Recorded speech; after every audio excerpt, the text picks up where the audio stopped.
I attended my best friend's mother's funeral only to see my wife there. She was supposed to be on a business trip halfway across the world. Instead, she was standing by his side, thanking the guests as if she were his wife. When she saw me, panic flashed across her face. She pulled me aside and whispered, "Caleb's mother always wanted to see him settled down before she passed.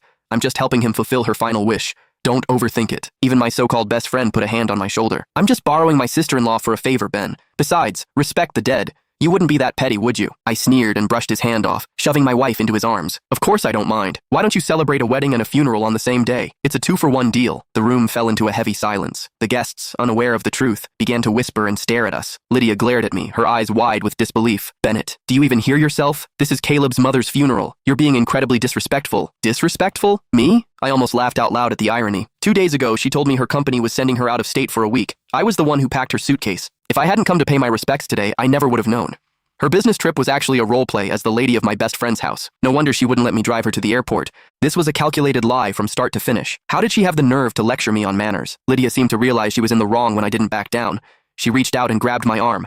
"Bennett, please, stop this. We can talk when we get home. We're just doing him a favor. It doesn't hurt anyone." "Right, it doesn't hurt. Even if they slept in the same bed tonight, it wouldn't physically hurt me, right?" I ripped my arm away from her. My heart felt like it had been dropped into a bucket of ice. I stared into her pleading eyes and asked one last time, "Are you coming home with me right now or not?" Lydia didn't even hesitate. She shook her head. "The service just started. I can't just walk out on him." I nodded. "Fine. If that was her choice, then we were done. I'll have the divorce papers sent to you as soon as possible. I hope you two are very happy together." I turned to leave, but Caleb chased after me. He was dressed in a sharp black suit, his eyes red from crying. He looked at me with a face full of sorrow. "I'm so sorry, Ben. I know I didn't think this through. It was an emergency, and I didn't have time to ask you. Please don't hold it against her. If you're going to be mad at me. Lydia has nothing to do with this." Lydia frowned and muttered under her breath, "Why are you even explaining things to him? Do you think he'll listen? You're probably the only man in the world who would get jealous of his own best friend." She grabbed Caleb's arm and tried to pull him back inside. "Forget about him. Let's go back in." Watching them play the part of the grieving couple made me want to applaud. So, I was the villain now? I was the one being unreasonable? My eyes locked onto her hand on his arm. Suddenly,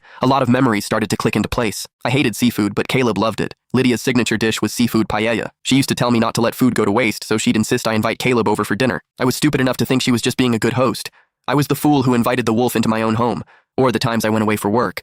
Caleb would always offer to look after Lydia for me. He'd say, "A brother's wife is family. I'll make sure she's taken care of." I wonder if he ever saw her as just family. They were perfect for each other. I was just the third wheel standing in their way. Caleb patted Lydia's hand and stepped toward me again. He gave me a deep, dramatic bow. "Ben, I'm truly sorry. If this makes you uncomfortable, I'll go inside and tell everyone the truth right now. Even if my mother can't rest in peace, I won't betray our friendship." The words sounded noble, but I didn't see a shred of real guilt in his eyes. "Fine, go ahead," I said. Empty promises are easy to make. I wanted to see if he actually had the guts to tell his entire family he was a liar. Caleb's face stiffened.